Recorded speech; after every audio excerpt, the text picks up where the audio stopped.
Where to begin? Well, to eulogize someone else's parent is so much easier. I would speak about the beginnings first. Yes, beginnings. Daniel Raymond DiCicco became my father 43 years and 4 months and 30 days ago. He would not be a fixed parental unit in our house on Norte Avenue in Davis that he built with my grandfather, his father, Carlo DiCicco. I have forgiven him for that. He would be in my life, but from afar, moving first to the Sacramento area, then to Rancho Cordova in a house on El Burlon. He would remarry to a woman with a young son, Zach Rooney, who was also from a divorced household.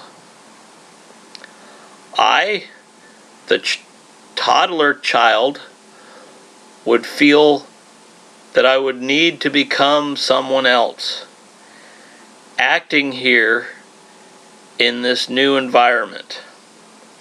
The thought of sharing my father with someone else was an unanswerable thought, but Jan Rooney was there through this time as we went to Old Town Folsom, Stinson Beach, down the street to the park, but I still had to share my father with Zach, who became my stepbrother first by law, then fort builder, serial bandit, etc., etc., etc.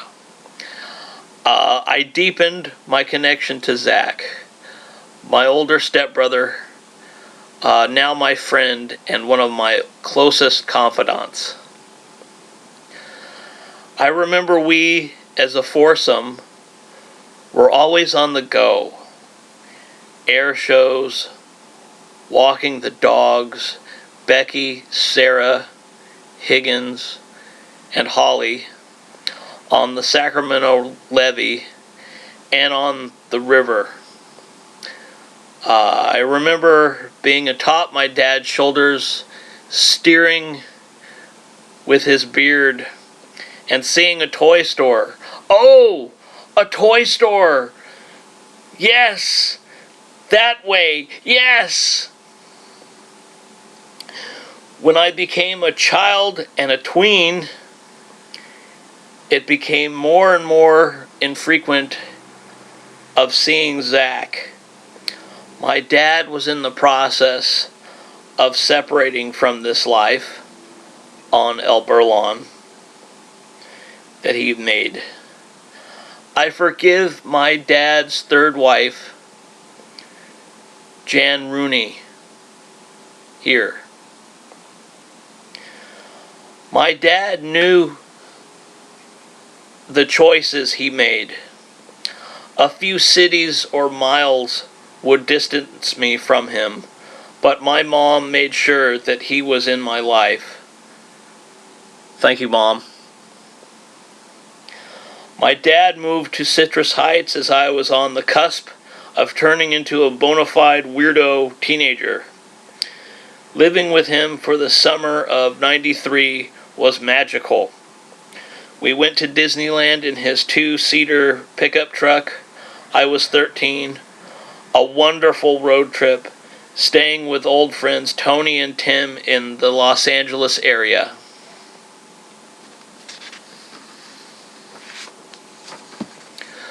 Coming back to Citrus Heights, my dad began dating.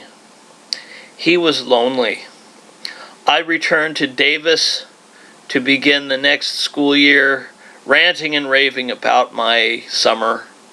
My dad met a young woman from his old office building of Oshpod, Cherie Jacobs. Here he moved out of Citrus Heights to a golf course, a gated community called Lake of the Pines. Here I had the honor of being his best man, beating his brother Dave. Sorry, Dave. This Lake of the Pines was super quiet. I found it hard to fall asleep in that quiet.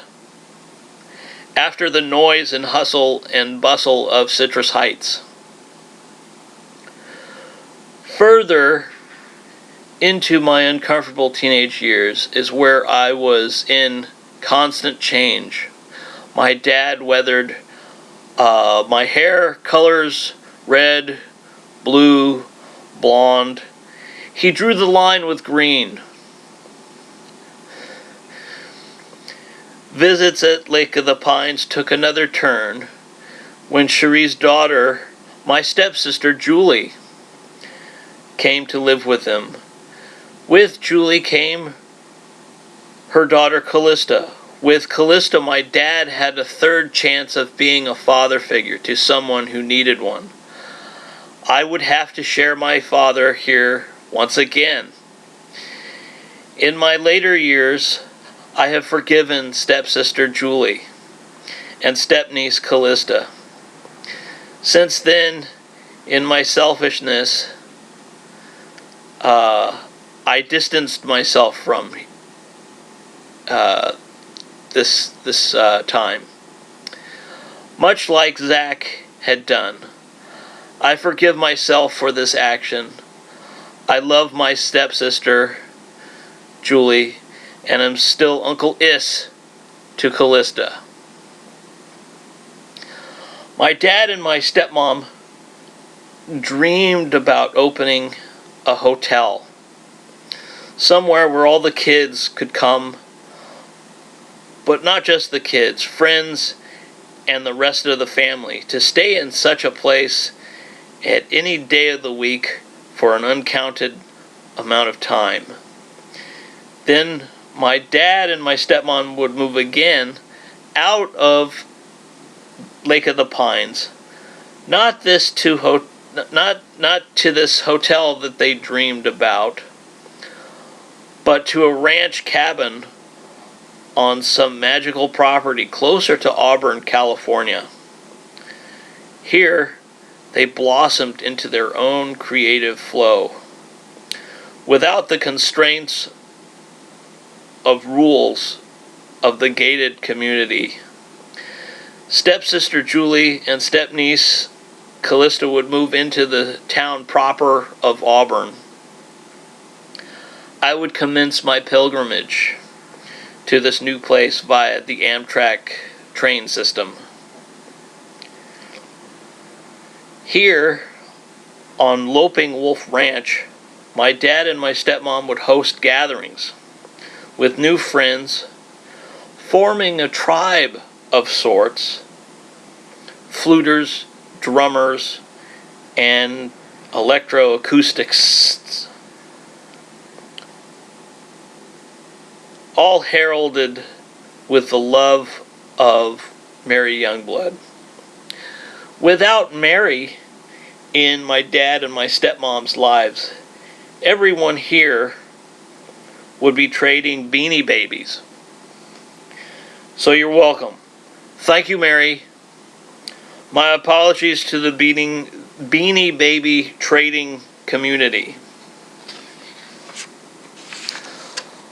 Loping Wolf would perform in the Grass Valley area, Auburn area, Sacramento area, Davis and Woodland areas, and other surrounding areas. I would be honored to record a summer's worth of live performances in 2014 of one such performer now passed on.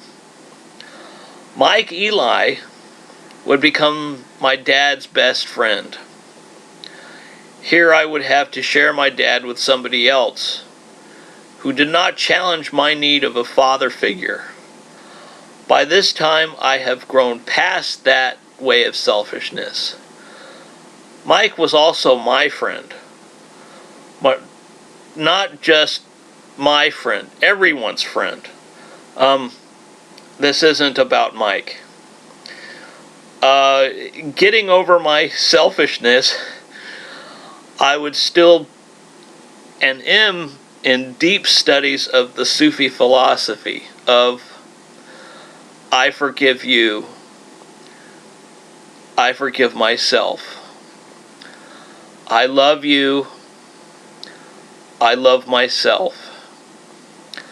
I use this daily to heal, sharing it with my dad as he's had some to a lot of regrets. Stepsister Julie would re-enter my dad and my stepmom's ranch with the addition of Easton and Alexander, giving my dad a chance for a fourth and fifth time to be a father figure, even though he would prefer the rightful term of Papa. Papa would be diagnosed with cancer around my 34th year, drawing up what he'd like done, like some sort of customized car. His cancer surgery was done in San Francisco. I remember when he was wheeled out, he was thanking everybody for saving his life. His doctors, other patients, their families.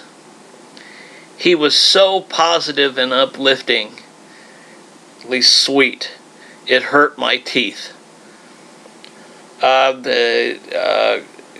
Going back to the kids, my dad loved Alexander. He would talk to me about Alexander's mind, on how it worked. He would laugh at some very childlike thing my dad would do.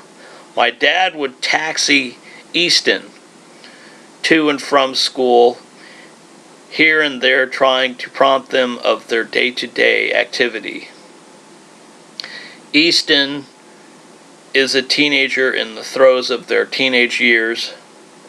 I would nod, and I remembered my teenage years as I was called via one or more of these taxi pickup trips. My dad would be sidelined by the COVID-19 pandemic, so much so here that he was forced to miss seeing his father for the last time. Carlo passed away in 2022 of Alzheimer's and dementia. We began to Zoom when I came down with the 21-22 strain of COVID. Then when I was cleared, resuming our weekly Sunday visits of lunch and amazing talks about the past, present, and future.